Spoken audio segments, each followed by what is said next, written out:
Born on May 17, 1931 in Spur, Texas, Marshall Herff Applewhite grew up in a religious household. His father was a Presbyterian preacher, and this upbringing likely influenced his early interest in matters of faith. Applewhite possessed a natural talent for music and performance, pursuing a career as a music teacher and finding success as a stage actor and singer. Despite his outward accomplishments, Applewhite struggled internally, particularly with his sexuality. He grappled with his own identity and experienced moments of depression throughout his life. During a period of despair, Applewhite experienced auditory hallucinations and apocalyptic visions that consumed his thoughts.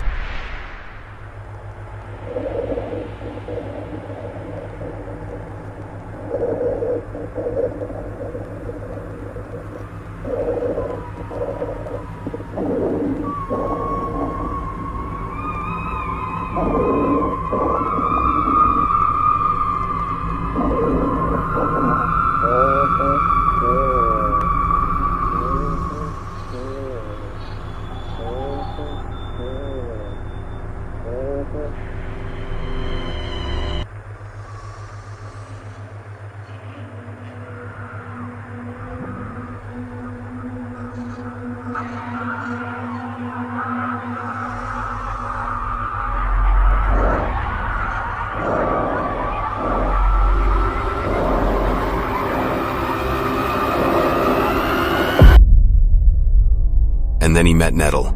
Heaven Gates was born.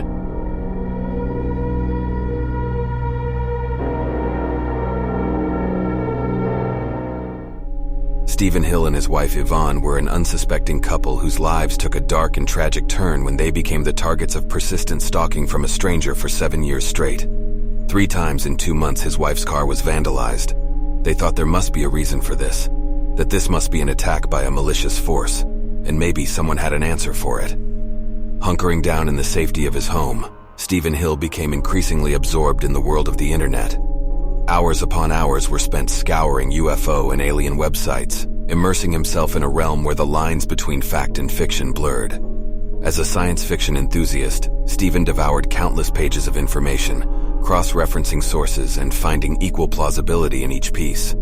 Amidst his virtual exploration, he stumbled upon the Heaven's Gate website, an online manifestation that resonated deeply within him. The text on the site seemed to provide explanations for the evil he perceived on Earth, aligning with his own feelings of persecution.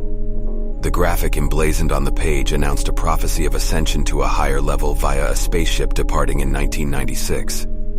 Intrigued and driven by a need to investigate further, Stephen wasted no time.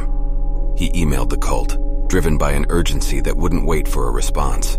His dedication to the cause had already taken hold, and he made the life-altering decision to quit his job, divest himself of his possessions, and even make arrangements for his children to be cared for by relatives. Yvonne, his wife, shared his conviction and refused to be left behind.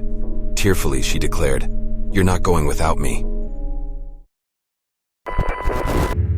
Disciples, we're going to talk to you about the most urgent thing that is on our mind and what we suspect is the most urgent thing on the minds of those who will connect with us. Planet Earth is about to be recycled. Your only chance to evacuate is to leave with us.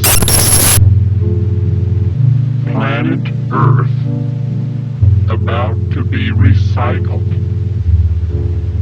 Your only chance to survive or evacuate is to leave with us.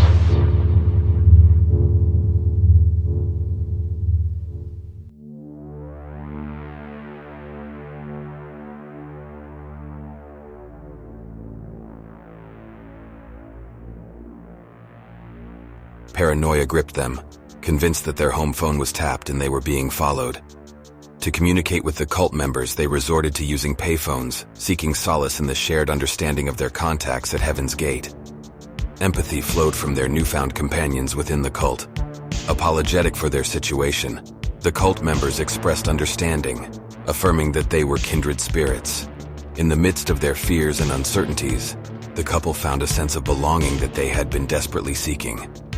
Just weeks after the birth of their twins, Dore and Teja, the Hills attended a screening meeting in Las Vegas, hoping to secure their membership within the cult.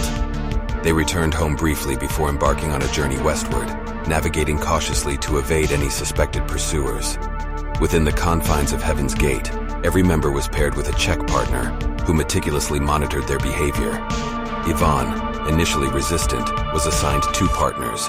However, after 3 weeks, she declared her desire to leave. Marshal Applewhite, the cult's leader, was immediately summoned, and Stephen was sent away as Yvonne's wavering commitment was addressed. Ultimately, she chose to stay, feeling as though she had nowhere else to go. Been in the class? I've been in the class, will be 6 months Sunday. I think I may be the last one up to this point to have come to be with Tiendo at this time. I'm very happy to be here. Already from the very beginning, Hill found himself resisting the cult's attempts to control and manipulate his thoughts. He bristled at the restrictions imposed upon him, feeling a deep discomfort with the regimentation of daily life that seemed reminiscent of his experiences in Army boot camp. He grew weary of the constant oversight and directives from the cult leaders, particularly when it came to the painstaking task of repackaging the cult's videotapes, which were originally addressed by hand to movie stars and prominent media figures. Stephen's departure was expedited due to an ear infection. Applewhite considered illness to be a negative influence and sent him and Yvonne outdoors. As Yvonne pleaded for the illness to depart, Stephen made the decision to leave. His wife went inside to inform Applewhite, and upon her return, she and Applewhite put Stephen into a van, effectively separating them. As he made his way to the airport, Yvonne called on a cellular phone asking about her Walkman, a small moment that shattered Stephen's already fragile emotional state. Under the cult's mantra of break your ties to this world, McCurdy Hill wasted no time in relinquishing her $14,000 retirement savings to Applewhite, according to her husband. Within the group, discipline was enforced meticulously, even in the smallest of details.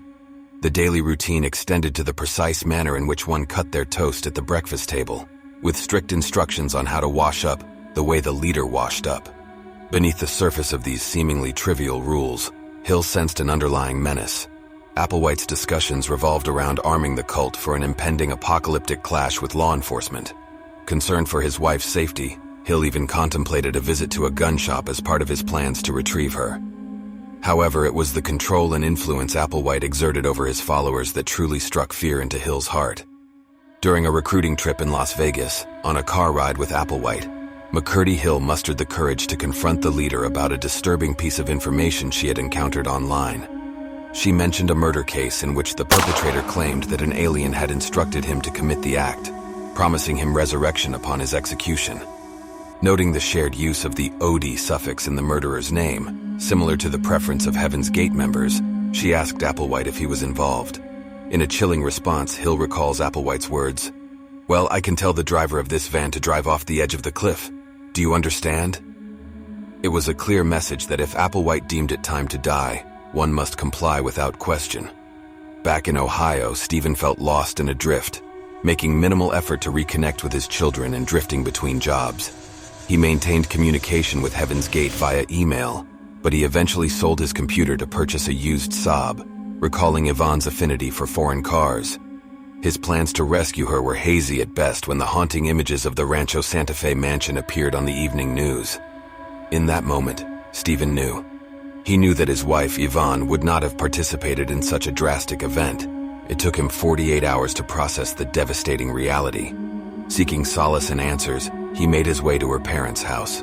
It was there, after 6 long months, that he saw his older son, Joshua, whose rapid growth and change left Stephen momentarily bewildered. In that poignant moment, his son innocently asked, "Hi, Daddy. Where is Mom?"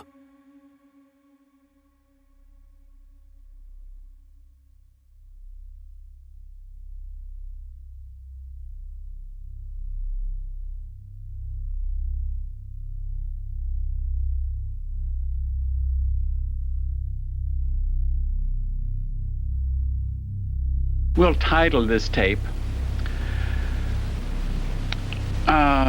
Planet Earth About to be recycled. Your only chance to evacuate is to leave with us. If you enjoyed this video, remember to press like and subscribe. More disturbing stories are about to come out.